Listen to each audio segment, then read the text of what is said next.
Buenas noches, amigos, buenas madrugadas, sería mejor decir, 3 y 6 minutos y comenzamos la andadura, la segunda de Milenio 3. Tuvimos un programa duro, casi lindando con lo policial, como a veces hacemos, y vuelvo a repetir que Milenio 3 es un programa que aborda todo lo desconocido, el concepto es amplísimo, y nos recreamos, aunque igual es demasiado erróneo decir recrearse, con una historia que pasó de puntillas en la época, en los años 70, y que sin embargo se convirtió con el tiempo en un tabú, en un misterio, en una especie de leyenda negra.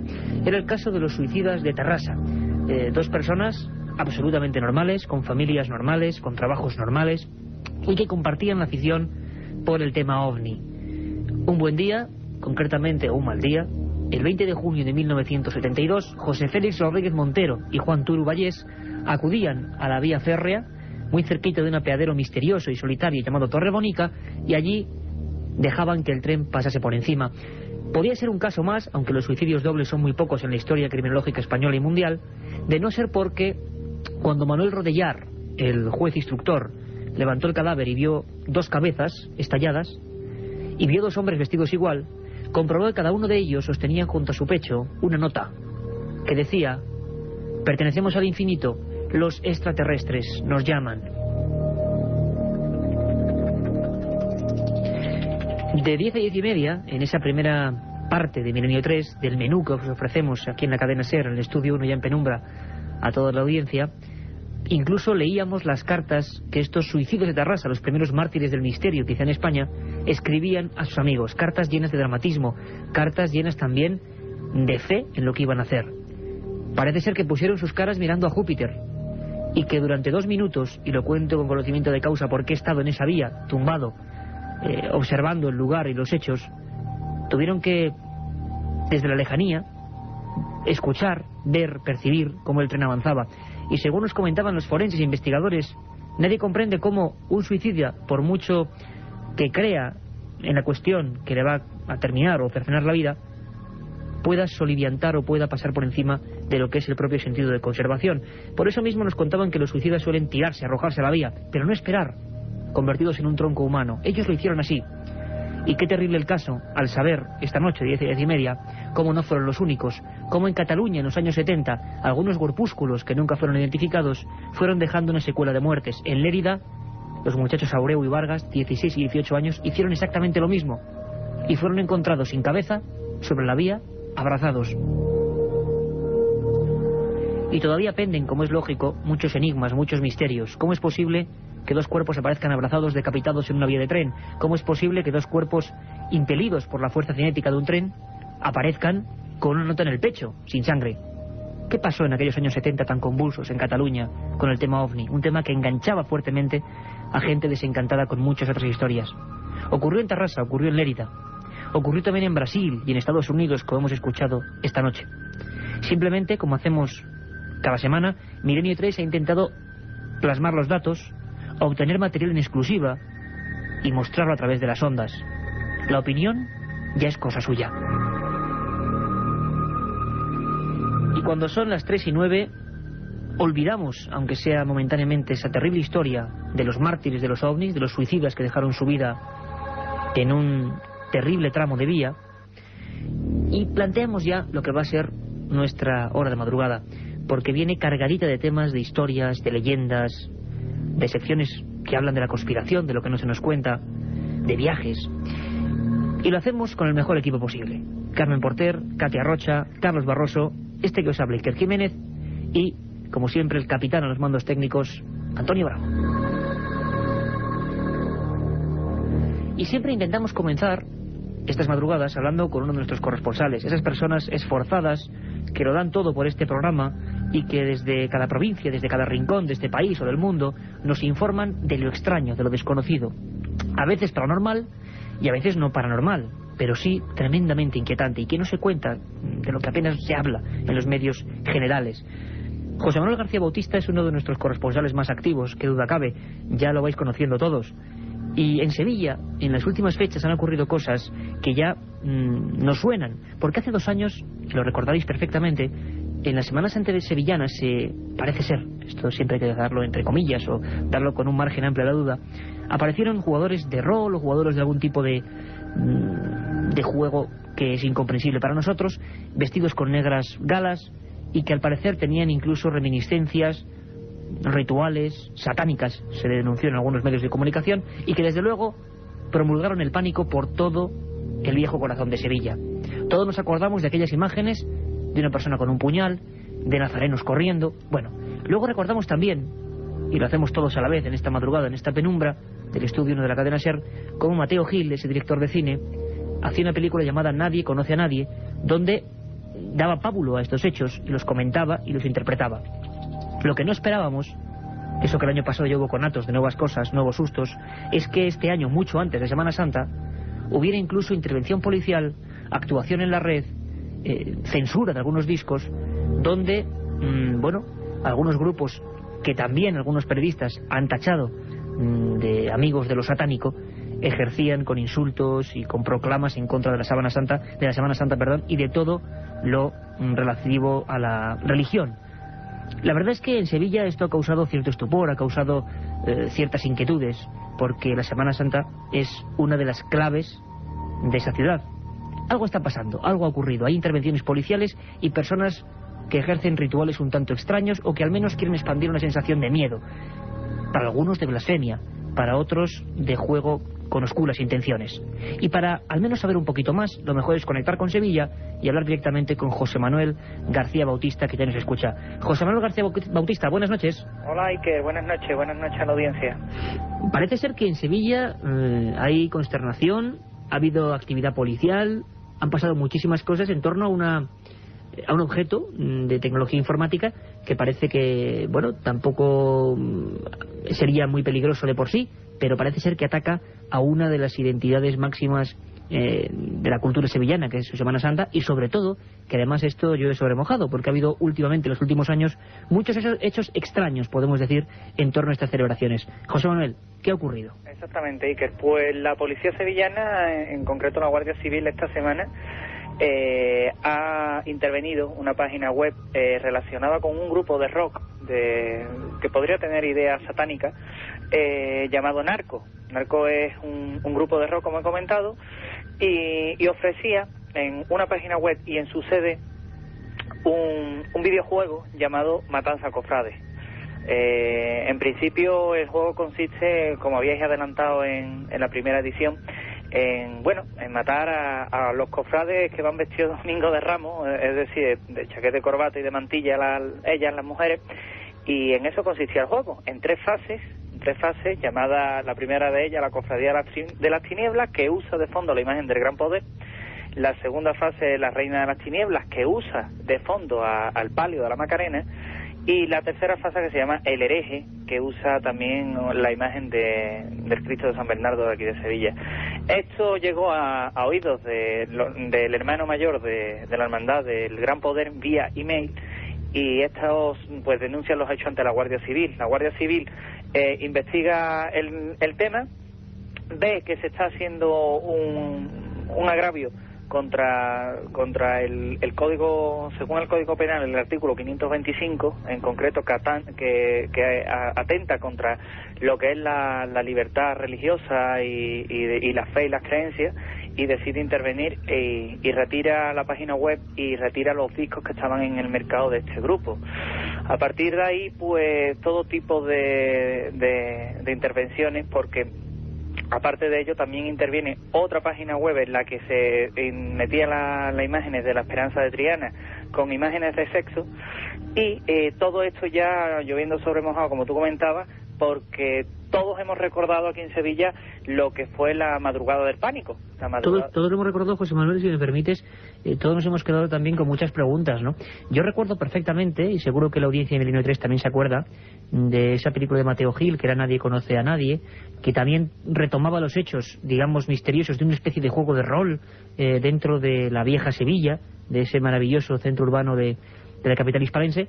Pero claro, unos decían que habían copiado, otros que era el cineasta que había copiado, bueno, un montón de cosas, pero ¿por qué, o qué pensáis vosotros los investigadores, José Manuel, en los últimos años, antes no había pasado, pero en estos últimos 3 años están ocurriendo hechos que podríamos llamar, que quieren demostrar una blasfemia evidente, bueno, que hacen capa de ello, bueno, perfecto, pero hechos también que tienen que ver con sociedades aparentemente crípticas, gente muy joven, digámoslo así, atuendos, vestimentas, comportamientos que aluden a lo satánico. ¿Qué está pasando? Pues exactamente, al parecer, lo que se están arraigando es en determinados grupos sociales sevillanos, lo que se están arraigando son comportamientos y actitudes de corte satánico.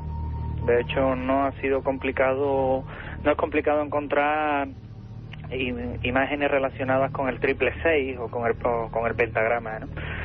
De aquello que sucedió en la madrugada del 2000, pues se tienen tres teorías. Una primera teoría sería aquella en que fue una gamberrada de gente que trasladó el tablero del juego de rol a las calles de Sevilla, creando el pánico. Esta teoría se derrumba porque aquello estaba bastante bien orquestado, ¿no?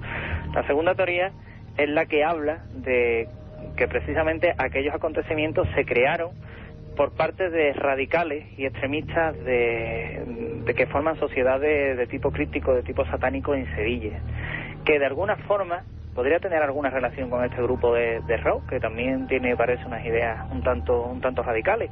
Y la tercera, y más arriesgada, y quizás es la que más se silencia por Sevilla, era aquella que decía que aquellos acontecimientos los crearon miembros jóvenes de familias notables de la sociedad sevillana.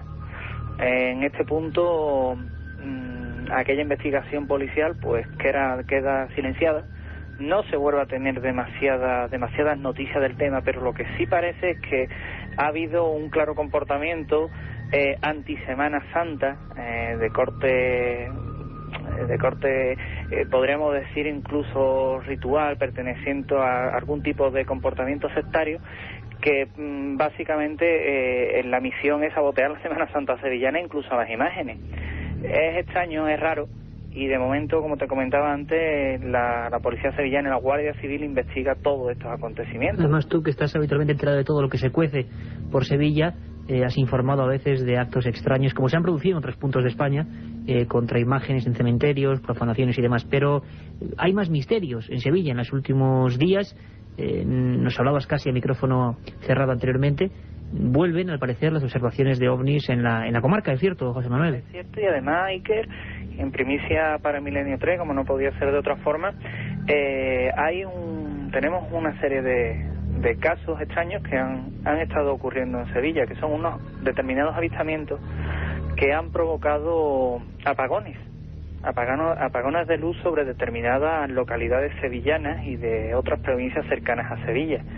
El caso es que el pasado día 27 de noviembre, se produjo un apagón de luz en la ciudad de Sanlúcar de Barrameda, en Cádiz, y precisamente ese día que se produjo ese apagón general en Sanlúcar de Barrameda, pues se pudo observar sobre la unidad de transformación que surte de luz, abastece de luz a esta bonita localidad costera andaluza, pues se vio una serie de luces, y tras esfumarse esas luces, tras acabar lo que estaban haciendo, pues en el cielo, pues ¡bum!, se produjo el apagón. El apagón fue a las 8 de la mañana y la luz se restableció completamente a las 11 de la mañana.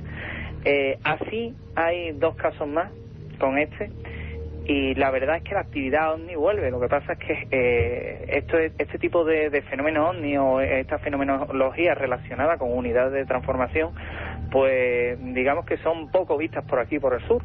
No deja de llamarnos la atención, evidentemente, que coincida un apagón de luz con, evidentemente, un avistamiento ovni. No sería la primera vez, desde luego, José Manuel.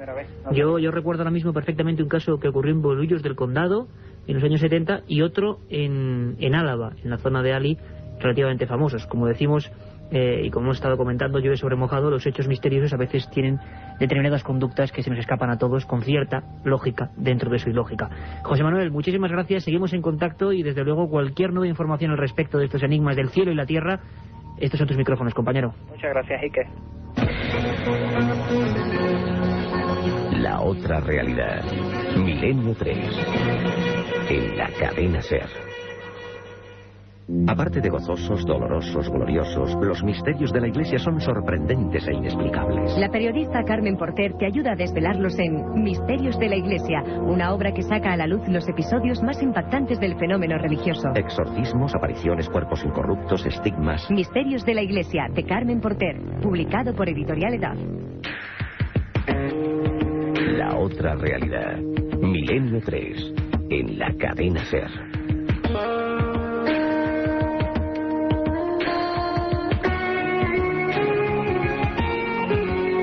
3 y 22 minutos y aquí estamos, dispuestos a sumergirnos en todo lo que es el misterio, el ignoto y lo extraño a lo largo de una hora aquí para toda la audiencia de la cadena SER. Tal día como hoy, 2 de diciembre ya, del 2002, ocurrieron muchas cosas. Carmen Porter. Buenas madrugadas, Iker. Pues sí, tal día como hoy, en 1547, muere pobre y olvidado en su palacio de Castilleja de la Cuesta, Sevilla, el conquistador de México, Hernán Cortés. En 1804, Napoleón Bonaparte es consagrado emperador por el Papa Pío VII en la Catedral de París. En 1903, el Congreso Español aprueba la Ley de Descanso Dominical. 3 años más tarde, en 1906, se firma el acta por la que se delimita la frontera entre España y Portugal. En 1931, Federico García Lorca anuncia la puesta en marcha del Teatro La Barraca, una iniciativa dirigida a divulgar y popularizar el teatro en la España rural.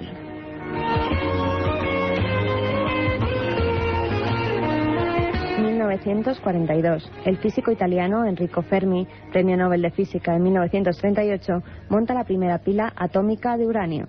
En 1943, el Pleno de las Cortes Españolas aprueba un proyecto de ley que establece la mayoría de edad en los 21 años. En 1954, el Senado de Estados Unidos destituye al senador Joseph McCarthy, artífice de la caza de brujas. Y en 1968, la ONU condena la política de apartheid del gobierno sudafricano.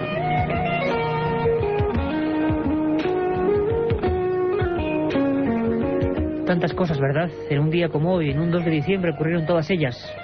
No fue un 2 de diciembre, sino otras muchas fechas, por desgracia varias, en las que un extraño personaje de Inglaterra más profunda motivó miedos, motivó investigaciones policiales y sobre todo hizo generar dudas y dar vueltas a los cerebros de muchísimos investigadores.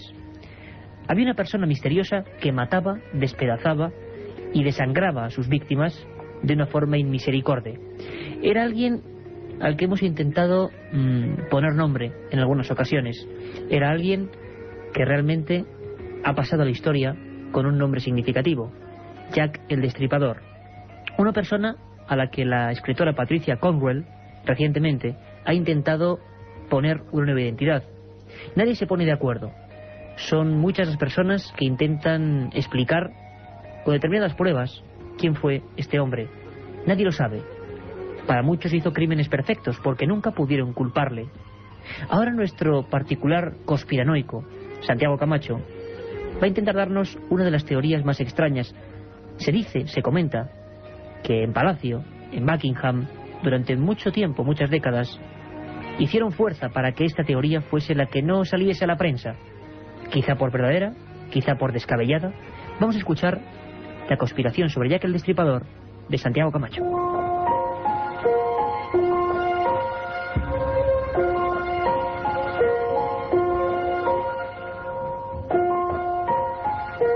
Jack el Destripador.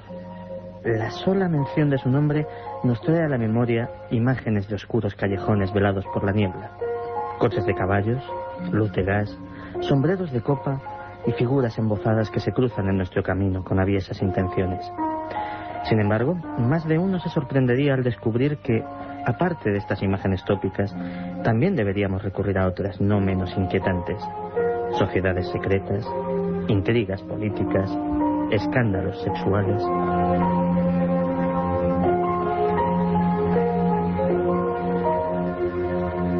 La historia que vamos a contar comienza el día en que el príncipe Albert Victor, duque de Clarence, conoce en el transcurso de una de sus habituales salidas de incógnito por Londres a la tendera Annie Krupp, de la que se enamora perdidamente, contrayendo matrimonio en secreto y concibiendo una hija de sangre real cuya madre es una modesta trabajadora católica irlandesa.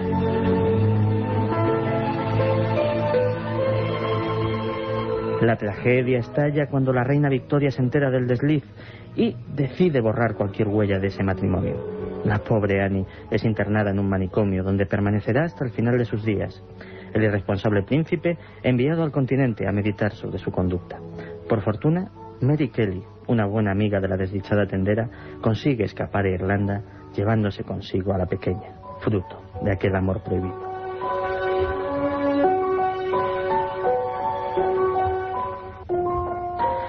Pero los pecados del pasado siempre regresan, y años después encontramos a Mary Kelly convertida en una de las miles de prostitutas que pueblan los bajos fondos de Londres. Es una mujer desesperada, amargada, ya no tiene nada que perder, y decide junto a varias compañeras de infortunio llevar a cabo un disparatado plan para chantajear a Palacio, amenazando con contar lo que sabían sobre su desdichada vida.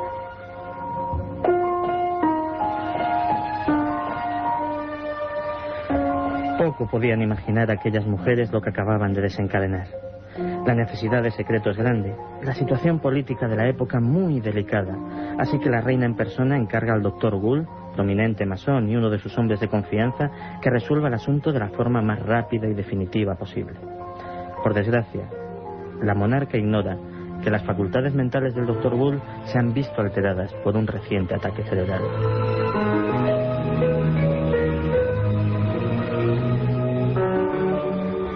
El antaño honrado y respetable Dr. Gould es ahora un psicópata que lleva a cabo su misión de la manera más cruenta y despiadada. Sus compañeros masones de Scotland Yard hacen denodados esfuerzos por protegerle, pero se ven impotentes para hacerlo. Solo pueden recoger los despojos de sus víctimas. Finalmente, él también acaba internado en un sanatorio, llevándose a la tumba su terrible secreto.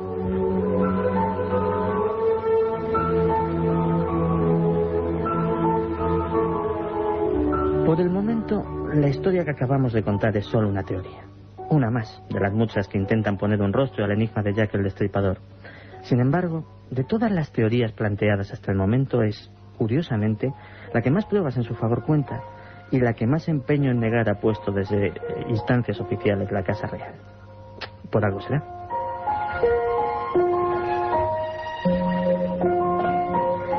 La macabra historia del no menos macabro Dr. Gould. El último nombre, la última lista de identidades que se suman para intentar poner rostro, poner alma a ese despiadado asesino llamado Jack el Destripador, Jack the Ripper, que durante años se convirtió en un reto para Scotland Yard, un reto todavía sin resolver, como tantos otros que tratamos cada madrugada y cada primera edición de 10 y media a 11 en Milenio 3. Hay una sección que hacía tiempo que no retomábamos porque nuestro viajero particular, Carlos Barroso, se encontraba en otros menesteres. Ha regresado con la mochila llena de documentos, llena de fotografías y dispuesto a contarnos y a trasladarnos a lugares remotos. Hace poco viajábamos a Rumanía, ¿os acordáis? Y ahora lo vamos a hacer a un lugar todavía más lejano. La misteriosa China, el corazón profundo de ese viejo gigante dormido. Allí hay una ciudad que se llama Xi'an y que tiene más de un misterio por resolver. ¿Nos fuimos de viaje con Carlos Barroso? Vamos allá.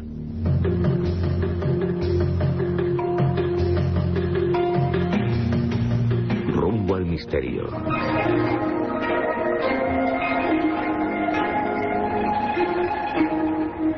Xi'an es la capital de la provincia de Shanxi, situada en el noroeste de China, en un valle fértil entre el río Wei y el río Amarillo. En la actualidad tiene una población de 3.250.000 habitantes y una extensión de 961 kilómetros cuadrados. Se calcula que está poblada desde hace 8.000 años. Siempre fue centro cultural y político estratégico, razón por la que era objetivo de conquista por parte de invasores foráneos.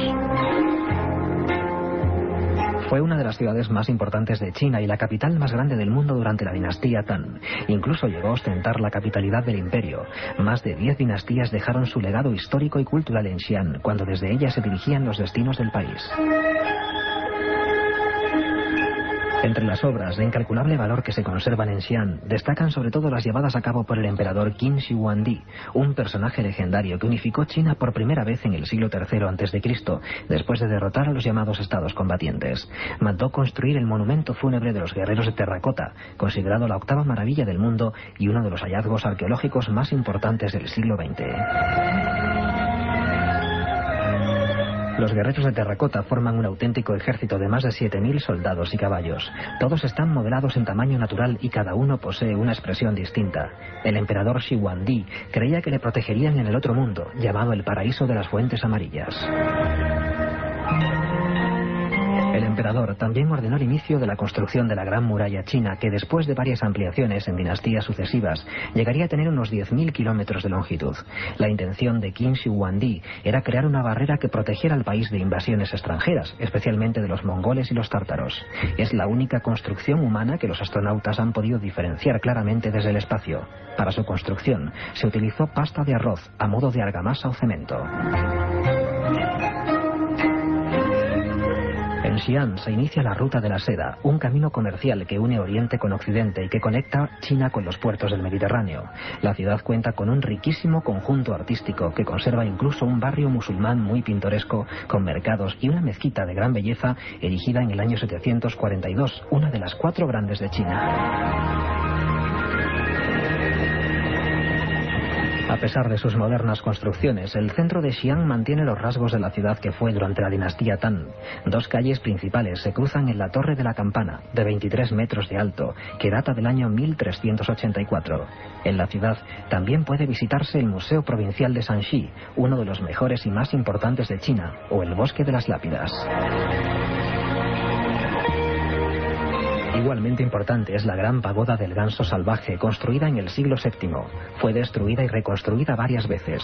Tiene 73 metros de alto y constituye un magnífico mirador para contemplar la ciudad de Xi'an y sus alrededores. Una manera de perderse por este estupendo marco paisajístico, testigo de las glorias del gigante milenario.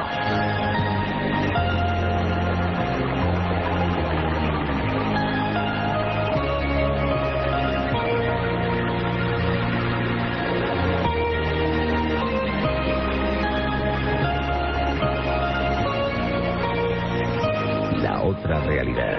Milenio 3. En la cadena SER.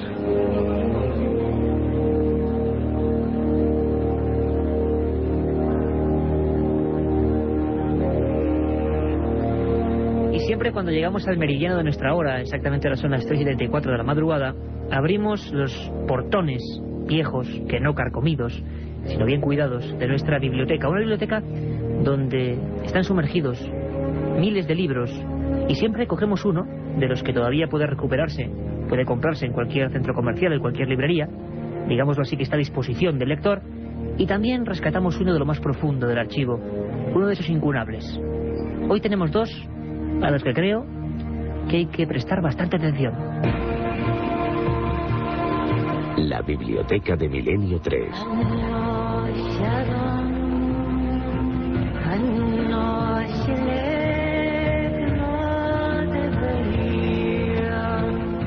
Tengo entre las manos un libro de preciosa factura, hay que decirlo así. La editorial Oberón del Grupo Anaya está haciendo libros sobresalientes en cuanto a su presentación. Y la portada, cómo describirla, ¿no? Cómo dibujar con palabras esto en el ambiente. Es una cara, es un rostro de piedra. Un rostro enigmático, estirado, voluminoso, de forma ovalada. Es Akenatón, Amenofis IV. El libro se llama así, Akenatón, el falso profeta de Egipto. Lo escribe un auténtico experto, Nicholas Reeves. Nicholas Reeves, británico, que fue director del proyecto de tumbas reales de Tel Amarna, el lugar que eligió este faraón hereje para instaurar su imperio, y que durante muchísimos años fue el principal conservador del patrimonio egipcio en el British Museum. Este libro, Akenatón, es sencillamente una obra de arte.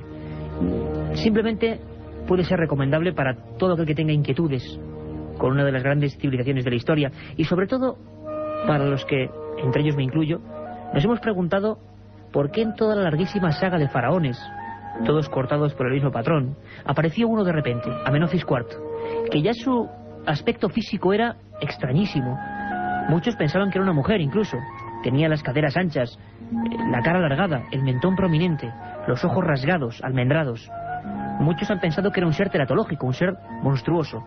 Y este hombre, Amenofis IV, que se casó con la célebre Nefertiti, de repente instaura un nuevo mundo. Expulsa a toda la casta sacerdotal, a toda. Le quita sus privilegios, que eran muchísimos. Y todo su dinero lo entrega a los pobres para hacer casas de beneficencia. caso creo que no único en el mundo egipcio, sino único en el mundo, sin más. Akenatón dijo que el único dios era el astro solar, el círculo anaranjado que emitía esa fuerza, esa energía que daba vida a los campos y a los mares. Akenatón fue considerado hereje, generó auténticas guerras, batallas, los partidarios de él y los antiguos dioses, y el Nilo se tiñó de sangre 1 y 1000 veces. Uno de los personajes más fascinantes de toda la historia.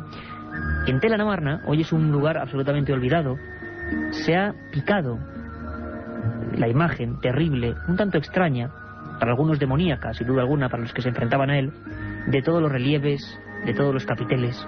Fue un hombre que fue borrado prácticamente del mapa. Tuvo un hijo que pasó a la historia, se llamó Tutankatón. Poco después, cuando llegó al poder, negó de su padre y se rebautizó con un nombre que hoy todos identificamos, el faraón niño, Tutankamón. Y muchos dicen, quizá no les falta la razón, que precisamente por ser hijo de hereje y por renegar de él, mantuvo en sus entrañas, y tras su muerte, la extraña maldición de las momias, la maldición de los faraones.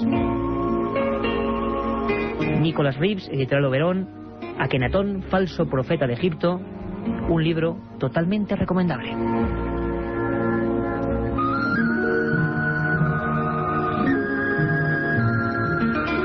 Y tenemos a Carmen Porter, aquí de nuevo. Carmen, con un libro, sí, muy difícil de encontrar, ¿verdad? Pues sí, es realmente difícil de encontrar. Se titula El caso de Teresa Newman a la luz de la ciencia médica. Su autor es nada más y nada menos que el célebre doctor Antonio Vallejo Nájera. Digo que es difícil de encontrar porque se trata de un libro del año 39, que además fue editado por una librería, la librería Santarén de Valladolid. Como siempre, yo rescato una frase del autor, que es el que mejor sabe hablar de su propio libro, y nos dice: este libro está hecho con criterio objetivo y seriedad científica, sin dejarse arrastrar por la superstición y la beatería. Nos interesa Teresa Newman como caso clínico.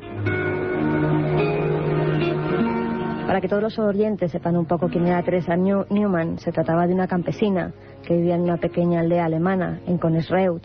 Esta chica se dedicaba a ayudar a su familia en las tareas del campo, y un día una de las granjas vecinas se incendia. Ella, mientras ayuda a apagar las llamas, sufre un fuerte dolor en la espalda que la deja paralizada. Esto ocurre en el año 1918. Desde entonces sufrirá toda clase de enfermedades. Te comento algunas, Iker. En 1919, por ejemplo, pierde completamente la visión y la recobra inexplicablemente 4 años más tarde.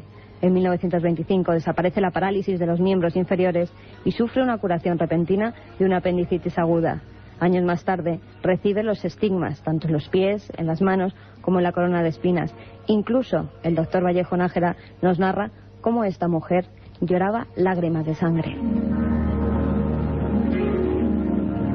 También desde las Navidades de 1922, la joven bávara dejó de ingerir alimentos. Tan solo comía una vez al día un cuarto de hostia consagrada y 1 o 2 cucharadas de agua. Así Iker vivió durante 35 años. Impresionante, Teresa Newman. Hay fotografías, ¿verdad, Carmen, de esta mujer llorando sangre? Sí, en este libro no se muestran porque es un tratado más que nada clínico, donde los médicos, los científicos aportan sus experiencias, dicen que se trata de un caso completamente inexplicable, dicen que no da lugar a fraude. Y te voy a terminar también con otra frase del autor, que nos revela todo lo que la podía estudiar. Dice: el hecho real es que la muchacha sufre éxtasis visionarios los viernes de cada semana, que llora raudales de sangre, que no se alimenta desde hace muchos años y que enjambres de visitantes desfilan por la humilde habitación de la joven visionaria.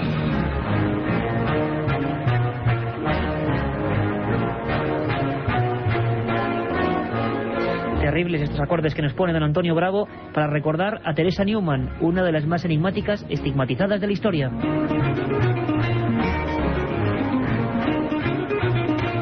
Unas imágenes de ella que ponen los pelos de punta, llorando sangre, emitiendo también sangre por la boca. Murió con el mismo misterio. Nadie supo cuál era el mal que la atenazaba.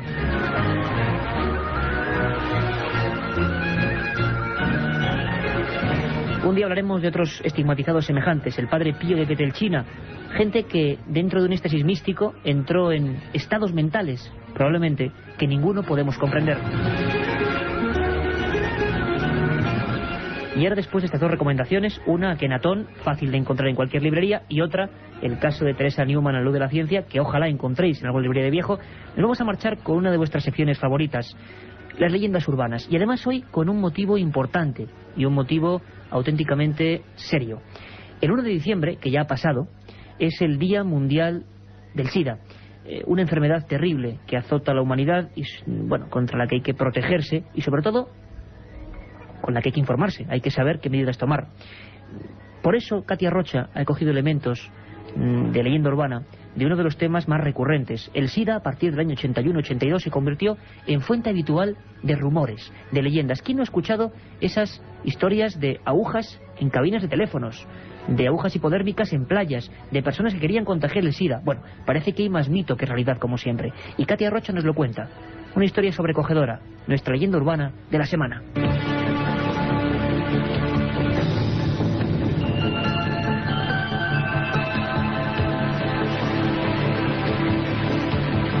Un joven se dispone a salir un viernes por la noche con sus amigos y comenzar así el fin de semana olvidándose de la rutina laboral. El mejor plan que se les ocurre es una discoteca para tomar algo, bailar y, como ninguno tiene pareja, ver si conocen a alguien. Al acercarse a la barra a pedir su consumición, ve como una joven muy atractiva se le aproxima de forma insinuante. No daba crédito. ¿Será a mí? Era una mujer de unos 30 años, alta, esbelta y sobre todo sabía seducirle. Se presentaron, le invitó a una copa, bailaron, charlaron y según avanzaba la noche el tono de la conversación iba subiendo. Él se despidió de sus amigos y se marcharon del local y al salir comenzaron a besarse apasionadamente. Él no podía creer la suerte que había tenido. Se armó de valor y le invitó a subirse en su coche y dirigirse a su casa. Aceptó encantada y sin ningún tipo de impedimentos. Al llegar a su casa, ella le miró y directamente y sin preámbulos le propuso hacer el amor. Después se quedaron dormidos. A la mañana siguiente el joven se despierta y ella no estaba. Buscó desesperado alguna nota, un teléfono, algo que le diera una pista para volver a verla. Triste se va a la ducha y descubre un escalofriante mensaje de su amante. En el espejo, y escrito con pintalabios, podía leerse: bienvenido al mundo del SIDA. Ese mismo día, en los periódicos se informaba de que algunos enfermos colocaban agujas infectadas con el virus en cabinas telefónicas y fuentes. Hoy, domingo 1 de noviembre, es el Día Mundial de la Lucha contra el SIDA. Esto no eran más que leyendas urbanas, pero recuerda, vive tomando precauciones.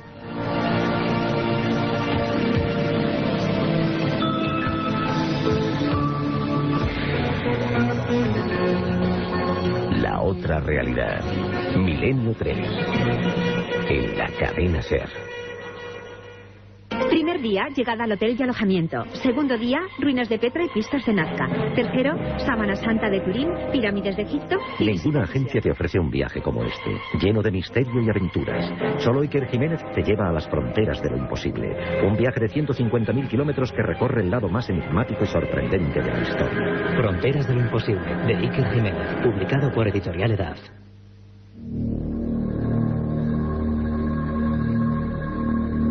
3 y 46 minutos, tenéis un correo electrónico, milenio3@cadenaser.com, milenio3 con número, @cadenaser.com, y ahí podéis acceder a todos nuestros sorteos, preguntarnos, sugerirnos, criticarnos. Llegan constantemente mails de un montón de amigos. Y además vamos a inaugurar una nueva sección distinta. Nosotros siempre intentamos innovar el programa, llenarlo de un montón de cosas y ir aderezándolas semana a semana. Y nos hemos sacado de la manga, iba a decir inventado, sacado de la manga, Carmen, la sección Pregunta al oyente. Pues sí, hemos rescatado uno de los mails que nos han llegado al mail que has dicho, milenio3@cadenaser.com. En este caso nos escribe Álvaro Viguera. Nos dice: hola Iker y compañía. En primer lugar, enhorabuena por el programa. La verdad es que el programa está genial, ya que mezcláis viejas historias con lo más actual. El primer misterio que escuché por radio hace unos 3 años fue el de las combustiones espontáneas. Me gustaría que hablarais algo sobre ello, exponiendo algún caso y sobre las investigaciones que se realizan en este tema. Hasta pronto y enhorabuena de nuevo. Bueno, pues a nuestro compañero, a nuestro amigo que ha escrito ese correo electrónico, milenio3@cadenaser.com, vamos a responderle de la mejor forma, de la mejor manera. Y lo vamos a hacer semana a semana. Vuestras preguntas concretas vamos a intentar abordarlas con toda la información posible. Combustiones espontáneas, un misterio auténtico, gente que arde como antorchas humanas. Vamos a escuchar atentamente.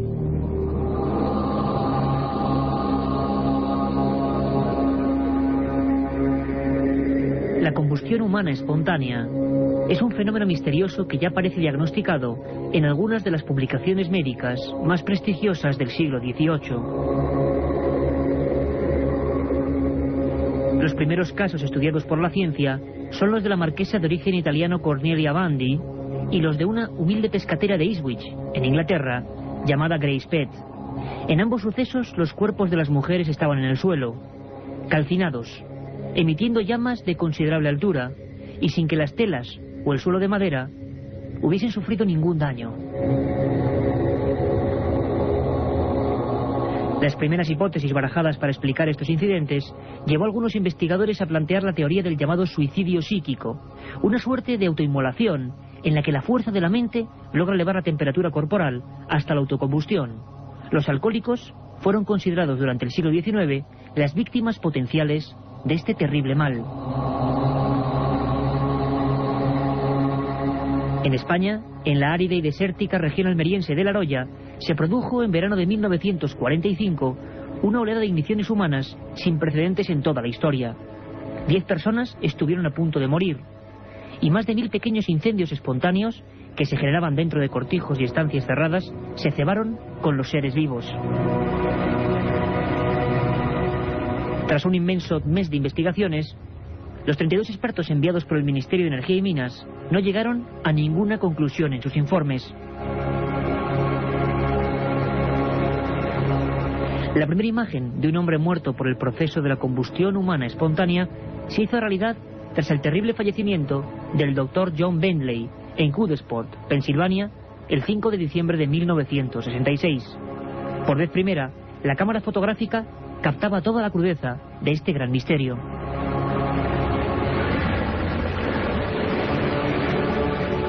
El primero en dar la voz de alarma fue el vecino Don Gosnelli, que observó en el sótano de la casa un humo azul de olor extraño. Llamó a la puerta y, temiendo lo peor, entró por una de las ventanas, comprobando cómo la misma neblina se extendía por el interior de la vivienda.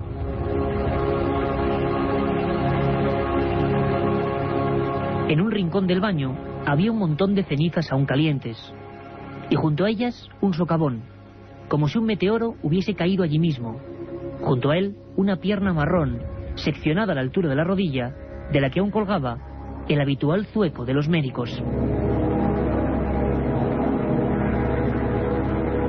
Personas sanas y completamente normales, convertidas en polvo negruzco en apenas unos segundos. No se oyen gritos, ni movimientos extraños. No hay material combustible en las inmediaciones, y los objetos que rodean a los cadáveres permanecen intactos. A veces queda alguna extremidad suelta, como si ésta se hubiese librado del fuego sobrenatural. Este sería el retrato robot de las más de 350 víctimas catalogadas hasta hoy. A pesar de todo, algunos tratados científicos, como el Dr. Galvin Thurston, afirman que el fenómeno llamado combustión espontánea no existe ni ha existido jamás. Quizá pensar eso, por lo menos, nos haga sentir algo más tranquilos. 3:51, terrible la historia de las combustiones espontáneas. Vamos a hacerlo cada semana. Respondemos a vuestros mails, a vuestras peticiones, siempre a milenio3@cadenaser.com. Aquí está todo el equipo para trabajar e intentar poner toda la información a vuestra disposición. Y ahora, sin más tardanza, vamos con el informativo de cada semana. Carlos Barroso y Carmen Porter, que está repleto de noticias y extraños sucesos.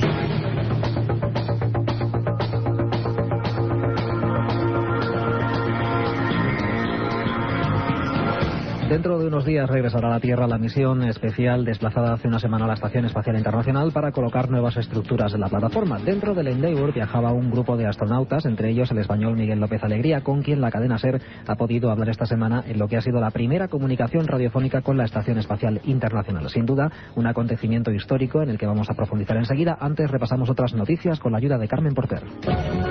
Un congreso sobre dinosaurios celebrado esta semana en Logroño pide que este tipo de fósiles sean declarados Patrimonio de la Humanidad. Un físico estadounidense asegura que los agujeros negros son máquinas del tiempo. Los indígenas de Michoacán comienzan a recibir la visita de las almas de sus antepasados. Los especialistas del Endeavour, el español Miguel López Alegría y el estadounidense John Harrington, se han divertido extraordinariamente durante sus paseos espaciales. López Alegría y Harrington forman parte de la misión de la NASA que se ha desplazado al espacio para conectar nuevos segmentos y hacer que la Estación Espacial Internacional siga creciendo. Recordemos que la plataforma se encuentra a unos 500 kilómetros de la Tierra y se desplaza a unos 28.000 kilómetros por hora. Esta semana, mientras la tripulación trabajaba, se recibía una visita inesperada vía satélite y gracias a la colaboración de la NASA, el periodista Javier Gregori de la cadena SER pudo comunicarse directamente con Miguel López Alegría. El astronauta español dejaba escapar sus impresiones que le habían transmitido a la plataforma espacial. La verdad es que parece una ciudad en comparación con un pueblo como era antes. Parece mucho más una casa porque antes tampoco había habitantes y ahora por supuesto hay 3 en permanencia. Y la verdad es que me ha asombrado mucho cómo se siente como un hogar, también como un laboratorio.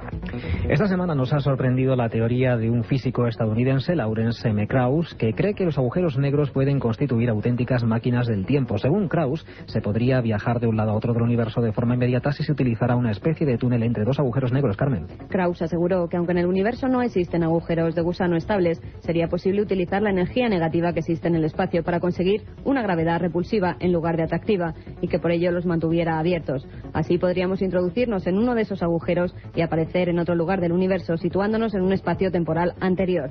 El profesor además ha afirmado creer en la existencia de vida extraterrestre, ya que solo en nuestra galaxia hay más de 100.000 millones de estrellas y en el espacio hay agua, luz solar e incluso material orgánico, lo cual hace posible que exista vida. Esta semana se ha celebrado en Logroño el Congreso Internacional sobre Dinosaurios y otros reptiles mesozoicos en España. Entre los objetivos de los organizadores, uno muy importante: conseguir que los yacimientos de dinosaurios en la península ibérica sean declarados Patrimonio de la Humanidad. Radio Rioja, Jorge Gómez. A través de ponencias, comunicaciones y paneles, los más de 50 expertos que han participado en este congreso han abordado asuntos relacionados con la propia investigación y también aspectos didácticos y de divulgación de los restos encontrados. Especialmente novedosas han resultado las conclusiones en torno a los dinosaurios voladores aportadas por José Luis Sanz, profesor de la Autónoma de Madrid, para quien las aves constituyen un linaje específico de dinosaurios. Desarrollaron toda una serie de caracteres que hoy creemos que son específicamente de estos tetrápodos voladores, como por ejemplo la aparición de plumas o el desarrollo de alas. De manera que, en principio, y digamos en contra de algunas opiniones también, por supuesto, de algunos colegas, porque si no la ciencia sería muy aburrida, hay mucha gente que creemos que en realidad las aves pueden ser definidas como dinosaurios con plumas, dinosaurios voladores. El congreso se ha completado con una exposición titulada El paso de los gigantes dinosaurios en España, en la que se han podido ver trabajos, réplicas y piezas fósiles de museos y centros de investigación de La Rioja, Salas de los Infantes, Teruel y Zaragoza. Un equipo de arqueólogos japoneses ha recuperado los restos de 2 habitantes de la antigua Pompeya, la ciudad que desapareció bajo la lava del Vesubio en el año 79 después de Cristo. Según los estudiosos, uno de los esqueletos, que se encuentra casi completo, pertenece a un esclavo que pretendía huir de la furia del Vesubio cuando el volcán entró en erupción en el año 79 después de Cristo. Se encuentra casi completo y ha sido identificado por el aro que llevaba en el tobillo y que se colocaba a las personas de esa condición. Los otros restos hallados podrían ser de una mujer, ya que se encontró una hebilla de túnica y en uno de los dedos portaba un anillo de hierro. Según han asegurado miembros del Japan Institute of Paleological Studies de Kioto, que ha llevado a cabo los trabajos en Pompeya, los cráneos de las 2 víctimas tenían violentas marcas, como si hubieran sido aplastados. Los habitantes del estado mexicano de Michoacán han empezado ya a recibir ilusionados la visita de miles de mariposas monarca. Los indígenas que viven en los bosques de Michoacán celebran esta llegada de forma tradicional, convencidos de que las mariposas son las almas de sus antepasados. Corresponsal en México, María José Ajejas. Para los mazahuas que habitan hoy en Michoacán, en el centro de México, la mariposa monarca, que llega cada año a principios de noviembre, es la encarnación de las almas de los muertos, un concepto relacionado con el de los antiguos aztecas, la última gran cultura indígena mexicana, para quienes las monarcas eran los espíritus de los que habían partido, de los seres queridos, de los guerreros caídos o de las mujeres que habían muerto en el parto.